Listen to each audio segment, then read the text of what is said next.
No water, no mud, just nice easy going riding.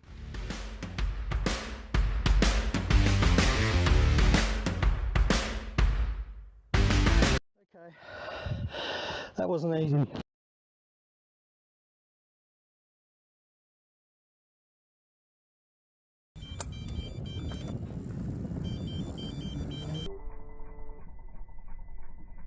And the problem is this, you watch this when I go to turn it on. Yep, that's it. The screen glows, but I don't get any data.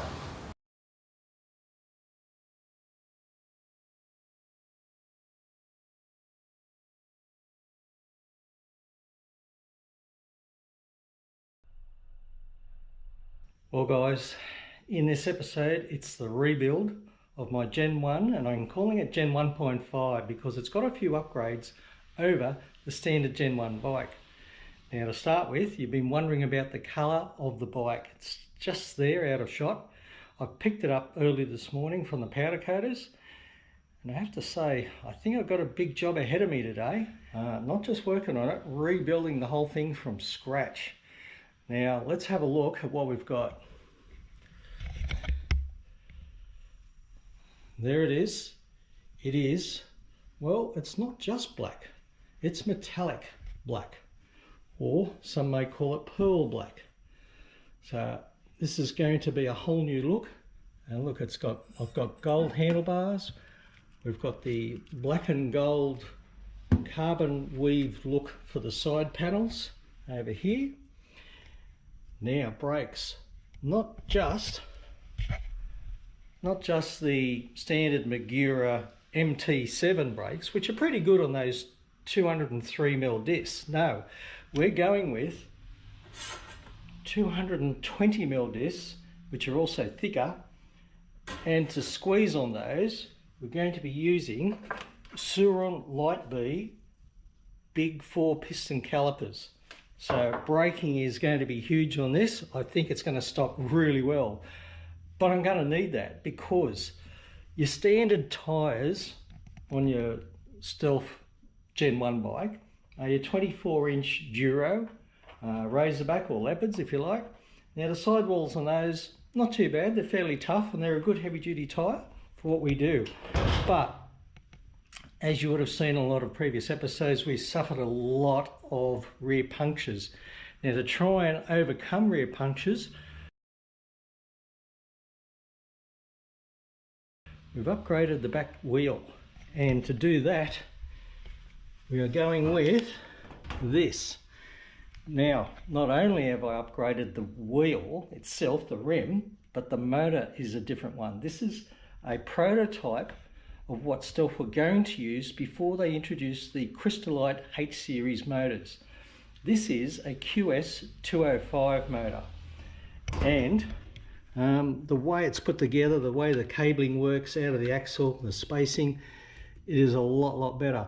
But what you'll notice here when you have a look at this is a 19-inch motorbike rim. So this is a trial bike tyre, 2.5 by 19 trials tyre from V-Rubber, and it's a much tougher tyre. Unlikely to get punctures in it. We still could puncture, but unlikely. And on top of that, if you do get a flat, it's actually rideable because it's such a stiff tyre for a mountain bike or an e-bike that you can literally ride on it and not really do any damage to the tyre, just enough to get you back to your car or car park.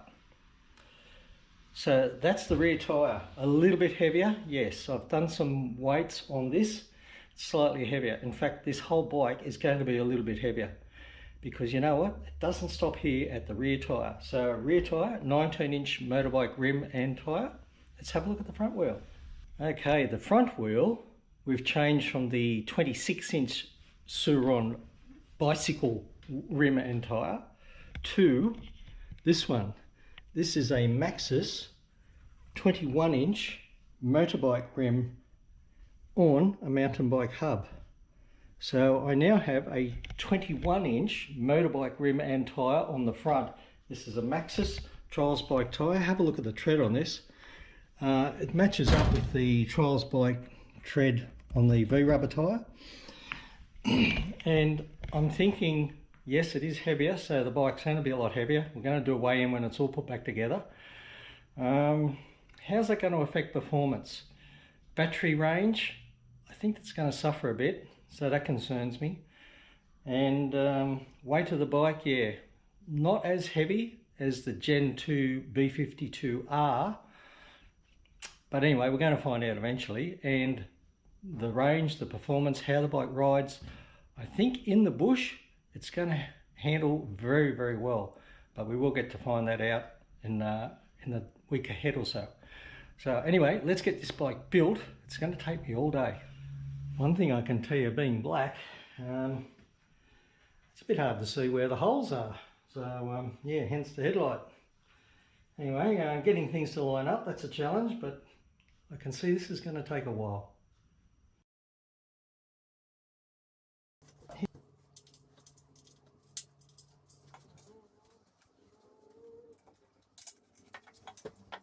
And we'll get that in.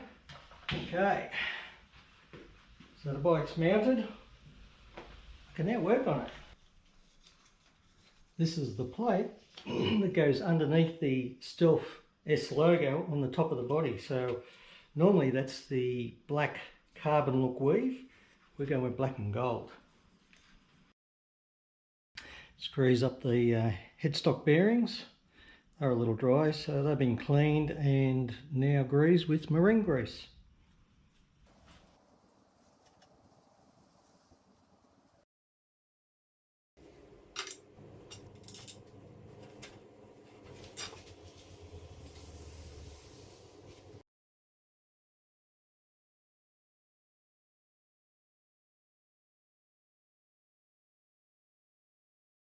The powder coating in the dropouts here is creating a bit of a tight spot for me, and it's going to have to be removed. So I've just got to shave out that powder coating layer and just make that axle a snug fit into the dropouts.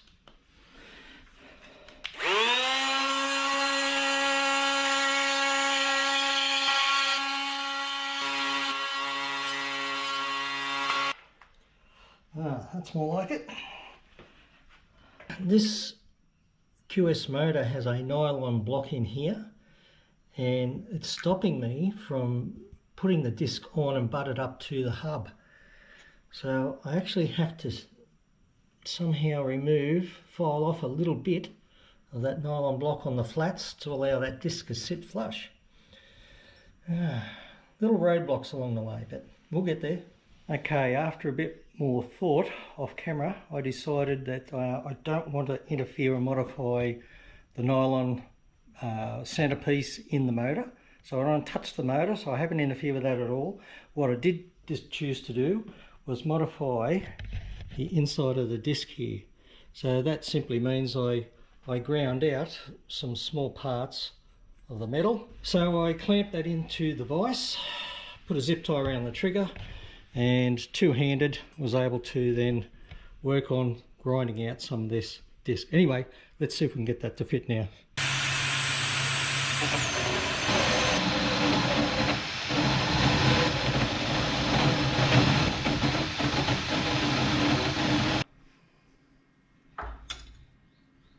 Okay, we've got to have clearance for the bolt heads. So what I've decided to do is reduce the bolt head size down, and to do that, put it in my portable battery lathe, and with a file, we machine down the head of the bolt so it will now clear the nylon block in the centre.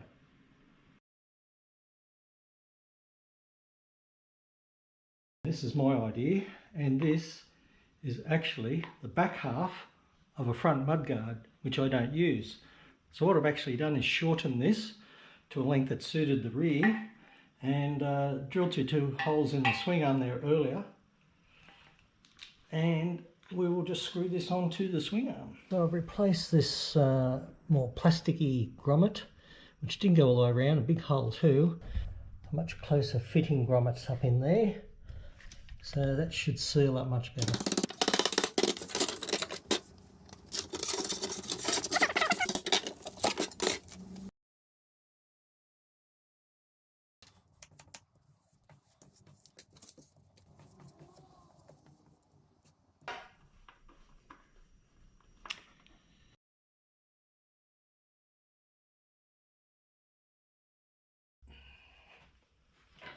Well, the new nut on the rear axle is a 24, and that's the biggest we've ever had on these bikes.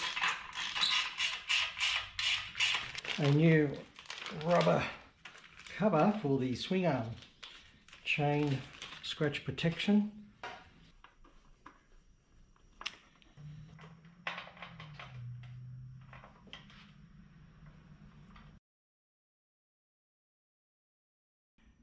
Today's another day, and this time I'm going to be fitting brakes. So we're doing the brakes. I've got the discs on, the two 20mm Suron discs, and these are Suron Light B brakes, brake set, 4 piston calipers and 1 large single pad each side instead of the 4 small pads you get on the Magura MT7 brakes that we previously had. This front one's a very easy fit. The back one, however, I'm going to need to disconnect the line to get through the body of the bike. Anyway, let's get it done.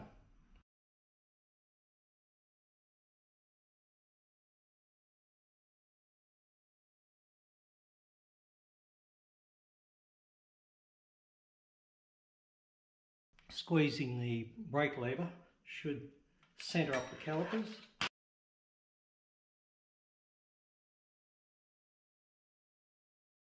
Very good, job done.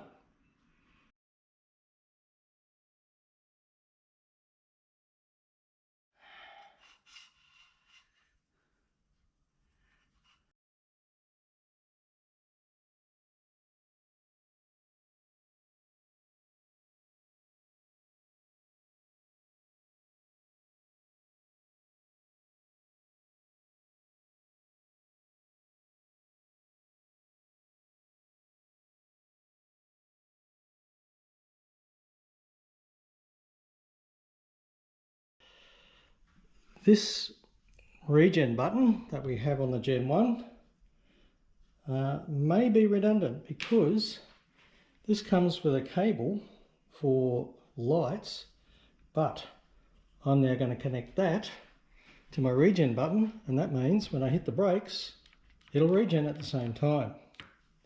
And the freshly painted side stand up against these awesome Suron Light B 220mm brakes and the Light B brake calipers, 4 piston calipers. Aren't they awesome? It'll look good until the first bush ride. Oh, look at that. Lovely. Now, one difference with this QS motor is the cable in the axle here. I don't know if you can see that. That is a much neater fit in there, and it comes out on a better angle. So I think that cable is going to be more protected, and it's got an angled spacer washer there as well. So we should be good. Well, it's now starting to look like a rather serious mountain bike. While we're at it, we might as well treat it to a new chain, new sprocket, because we've got a new rear sprocket. So new drivetrain, sprockets front and rear. Going to leave the original crank arms on there, but I'll give it a treat with some new pedals because I had these in stock. This sprocket has done 12,000 kilometres. The rest of the bike's all new. So it's the same 22 tooth front sprocket.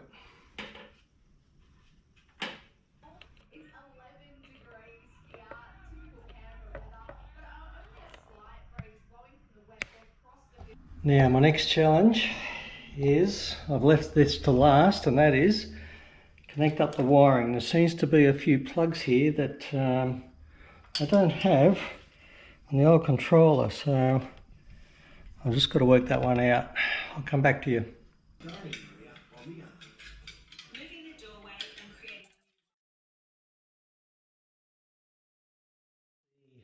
Stealth build plate, so that's got to go back on underneath there. It's alive. I've turned the ignition on, connected up a couple of things, and it actually works. I now need to get the circumference of the tyre so I can set tyre size and get the correct tyre size there, and that'll give me a correct speedo reading. Okay, we have power. It's on. Haven't finished setting up the throttle yet, but let's see what happens. Yes, it's alive. And rear brake, that works. Front brake, yep, we know that one works. Okay, I don't know what F-test is, but we're going to find out. Just got to get the battery back into the bike, get all the cabling tidied up, get all this tidied up, and then it's ready to ride. Okay, regen plug is done, and here it is. So that will clip apart. This one's actually a spare, that's for battery voltage, but don't really know what I'm going to do with that one. I'll leave that aside. And I'm going to use these stuck up in here to do cable management and hold things out of the way. So I'm going to tidy up all this cabling, get it all tucked away. Then we've got to get the battery back in, and we're just about done.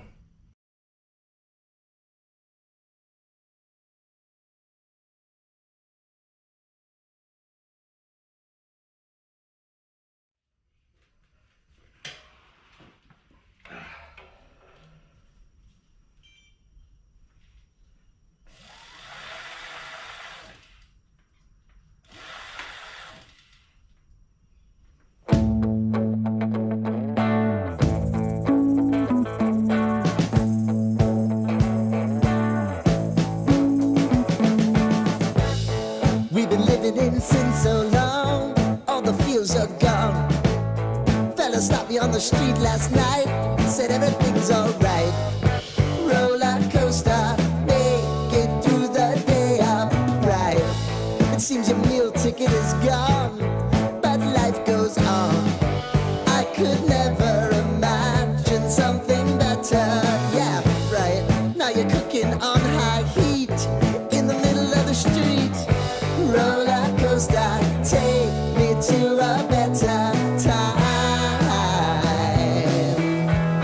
Let's go! All sing your high line with the roller coaster of life. Yeah. It's time to all choose your timeline on the roller coaster of life.